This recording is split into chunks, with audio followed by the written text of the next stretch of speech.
I'd like to thank the Georgian Society and the Irish Landscape Institute, my own institute, for inviting me here today. When I was asked to speak at this seminar, I was conscious of not overlapping with the other speakers. And I was conscious also of the audience here who are very well informed as regards to the heritage of the city. I thought that the most useful contribution I could make to this discussion would be to look ahead and to create a vision for what we would like to achieve in the conservation, improvement and management of our heritage parks. I've titled my talk Devising a Plan because in reality we don't have a plan. While we have many policies and objectives relating to heritage conservation, we've no clearly elucidated plans to conserve our heritage parks. But hopefully by the end of this day we will have established a methodology to achieve some clear goals. I'd like first of all to highlight the role of open space in a city and explain something about what the Park Service of the City Council does. The fabric of the city is very complex and we manage a range of green assets, of which heritage parks are one. This definition of urban open space from the Council of Europe I think encompasses all the values of an urban open space. Obviously heritage is what we're talking about today. Aesthetic form is important. Educational value, biodiversity. Parks are hugely important for community development and social cohesion. And also the economic value of parks is becoming increasingly important from a tourist point of view.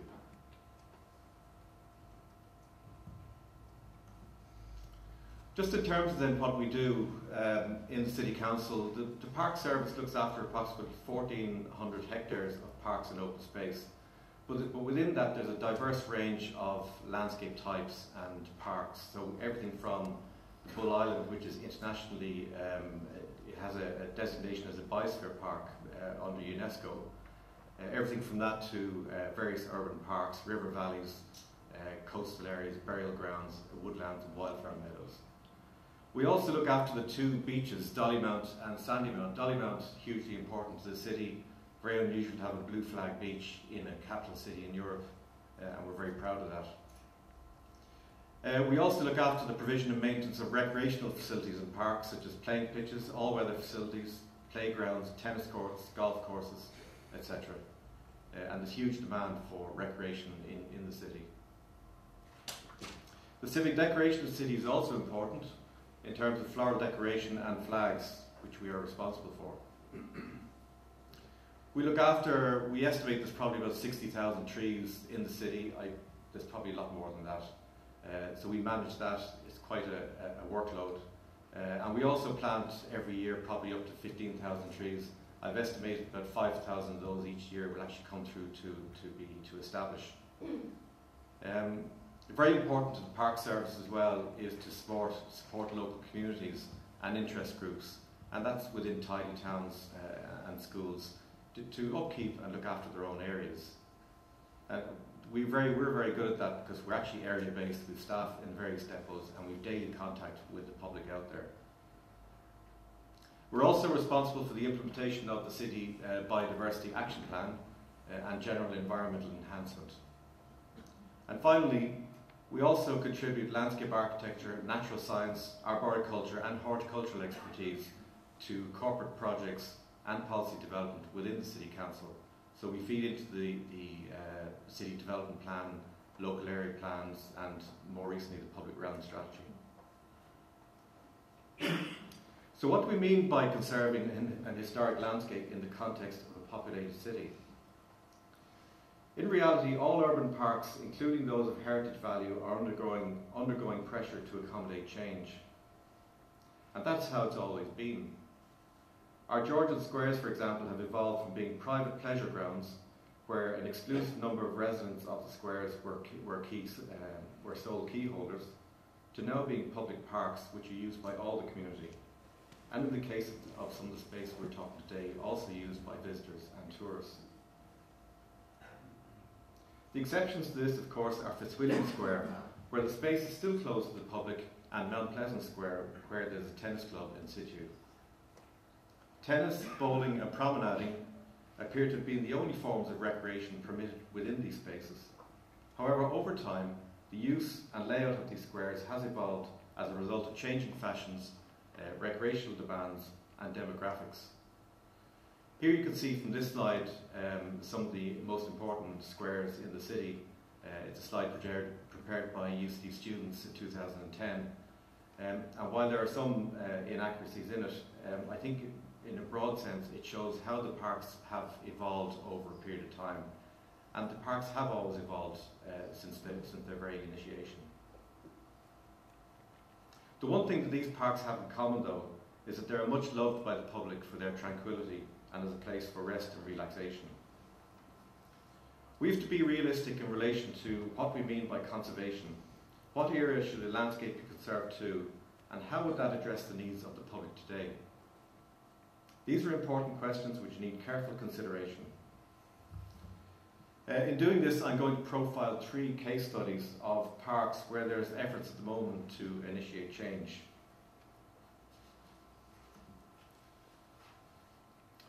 Late last year, I met with a group of people who wanted to construct a skateboard park in St. Patrick's Park, which Rob mentioned in the last speech. They focused exclusively on the raised terrace of the park to construct this skateboard park, and it would have extended through into the grounds of St. Patrick's Cathedral, into the graveyard, and they thought that was a great way for people to skateboard. For me, this park is important in its own right as a heritage park, but it's also integral to the setting of the cathedral, which is 800 years old. When it was explained to the group that this site wasn't suitable for their purpose, they tried to exert pressure by other means. And an article appeared in the Irish Times by the environmental correspondent in support of, and this is quoted from the article, St. Patrick's Park as the most suitable location for what promises to be a fantastic new amenity for young people in the Liberties area. But it will only happen, and this was added in, it will only happen if Dublin City Council officials, namely me, change their mindsets, abandon their preconceived notions of what a public park is or can be, and see the possibilities inherent in young architects. Now, I don't have any preconceived idea as to what constitutes a public open space or park. There are internationally set criteria, quality criteria for what constitutes a successful open space. In this particular instance, however, the core problem is that there is a deficit of open space in the southwest inner city, and there is no alternative location in the area for this interest group to develop to achieve their aim. So this is where conflict arises.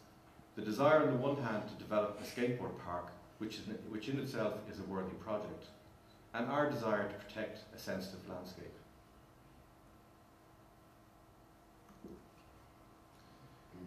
In spite of claims which I've heard many times that Dublin is well provided for with regard to open space, this particular case highlights the fact that there are parts of the city where the community do not have access to open space or recreational facilities. This deficit of open space in parts of our city is something that will be highlighted in our open space strategy later this year. And that will provide a challenge for the City Council to address that need and provide suitable space where recreational activities can take place. In doing so, this will also help to protect historic parks and landscapes from further inappropriate change. The second case study I have is Merrion Square. In 2011, the cultural and business interests in Merrion Square came together to set up what was called the Merrion Square Innovation Network. This was facilitated initially by UCD, the Temple Bar Trust and Fáilte Ireland. And really its objective was to create a more vibrant cultural tourist quarter. Fáilte Ireland subsequently funded a range of events and activities in 2012, which were organised by MCO consultants.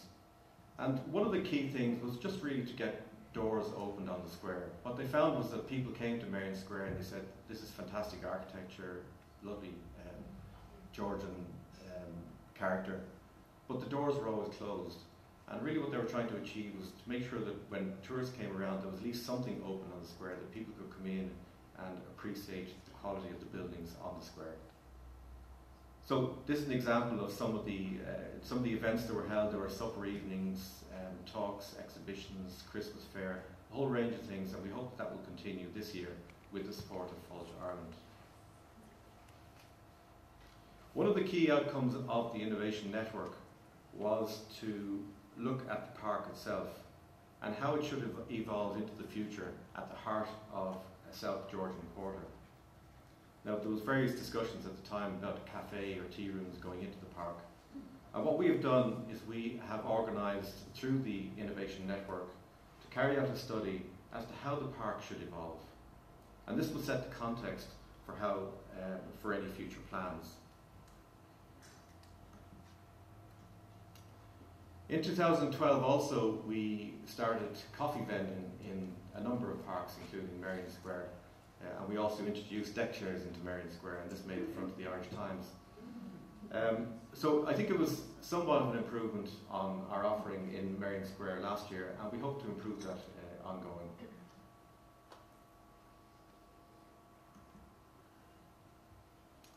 Mountjoy Square is another interesting case study. The Mountjoy Square Society represents a number of committed individuals who live and work on the square. And they've carried out a lot of research and documentation about the history of the square, which is very useful.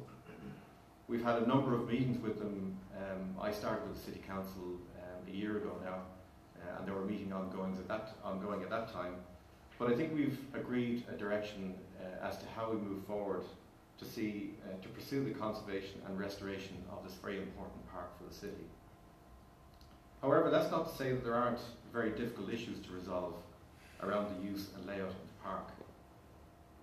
You can see here the original design. It is the only actual square in the city. So it's quite unusual from that point of view. You can see the original design, but there's been quite a lot of change that has happened. But we think this can be recovered. If we work with the local community, we believe a lot of this can be recovered and a lot of the original grandeur can be restored.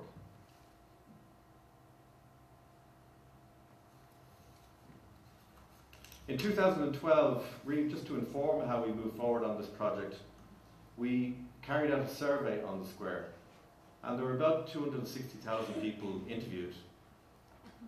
And it was quite informally done because some people don't like to be interviewed, so it was done using students, but done to a particular under strict criteria. And the findings were interesting. Over 90% of the people interviewed expressed what the interviewers called a strong love for the park. Almost 50% of those interviewed were not Irish. No one mentioned heritage as being important. And the most serious issue for people was antisocial behaviour.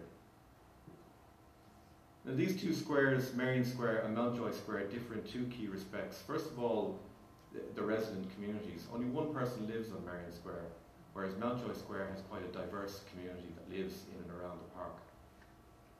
And the second is the degree of intervention that has happened in the park. Merrion Square isn't terribly different from a layout of 1836, if you look at it.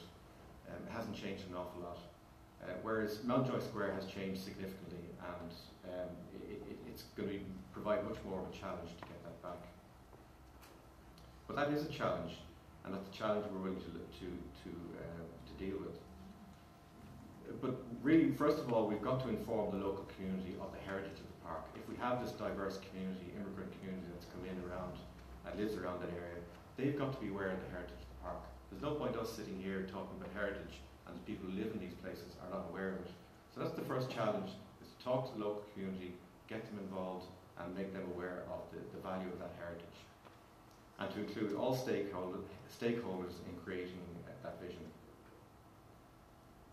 With the Mountjoy Square Society, we've agreed to move forward on this and to look at Russell Square actually as an example in London of best practice. And we've made contact with Camden Council there, and we hope to pay a visit with the Society soon to see what they've done there in terms of public consultation. In the case of Merrion Square and Mountjoy Square, these projects are key actions in the City Council's public realm strategy. The other thing they have in common, and this is an important dynamic, is that they are facilitated by a strong desire of stakeholders in both cases to conserve heritage and to improve the presentation of these Georgian squares. And I have to say that I welcome this dynamic, and my only concern is that we establish realistic timelines for change, but also manage people's expectation as to how soon things will happen. We are currently preparing an open space strategy for the city parks. This will be a critical and analytical assessment of parks and open spaces in the city, with a clear action plan for change over a 5-year period. I suppose my vision for the city and the open space strategy will be very much informed by my experience, particularly over my previous 9 years in Dún Laoghaire,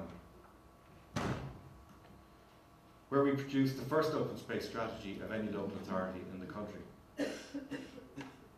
The key elements of a strategy are to identify deficiencies in the distribution and quality of open space and play provision, but also to establish a hierarchy of parks and to set clearly defined standards and management policies. In Dún Laoghaire, we identified what we termed the flagship parks of the county. These are the parks where the natural or built heritage is of such quality to constitute a valued amenity for the local population, but also important visitor attractions for tourists. If you or I were visiting a heritage park in any other capital city, you would expect there would be a certain level of facilities for visitors, such as good quality information, and Rob mentioned signage earlier on, clean toilets, baby changing facilities, I'm only aware of that since I was a father, and a cafe. And there might also be themed gardens, a flagship playground, or other cultural interests, where appropriate and where space permits. In Dún Laoghaire, I programmed and led a range of improvements to flagship heritage parks. For example, Killiney Hill, the obelisk, and the gate lodge there, in Cabinteely Park and Marley Park, and also the restoration of the bandstand and sun shelter of the East Pier, which came under the remit of the Parks Department.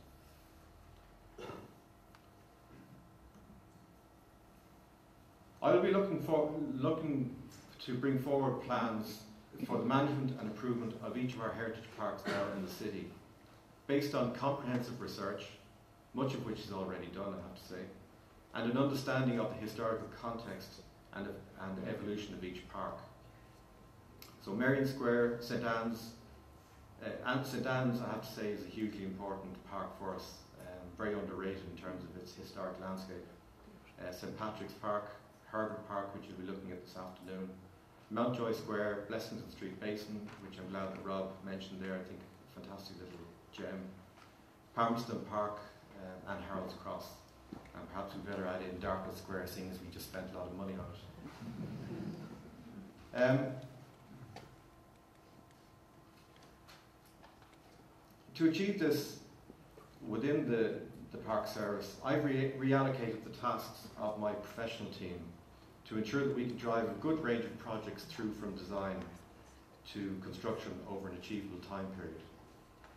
Even though we work in times of financial restraint, I've always believed in forward planning and that good projects will always attract funding. And just as an example of that, this is the People's Park in Dún Laoghaire, where there are plans this year to conserve the pavilion and extend there's a glazed extension to add on to that to develop, to make it more feasible as a cafe. Also to restore the gate lodge and to add on good quality public toilets onto that. And to restore the layout of the park, which Rob referred to earlier on. That's also linked to a new promenade which is going to be constructed over the Dark Line, which continues that pavilion walk which you're probably aware of in Dún Laoghaire. These plans, the plans for the gate lodge and the pavilion, are plans we put in place maybe 5 or 6 years ago. They're designed up by James Howley, Grade 1 conservation architect. But that just shows the importance of planning ahead. If we didn't have those plans in place, I don't believe that work would be going ahead this year. So forward planning is key to what we do.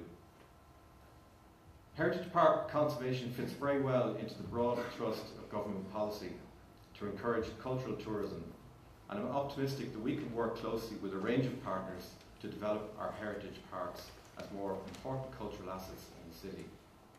We will also be looking to programme more cultural events and activities to animate the city.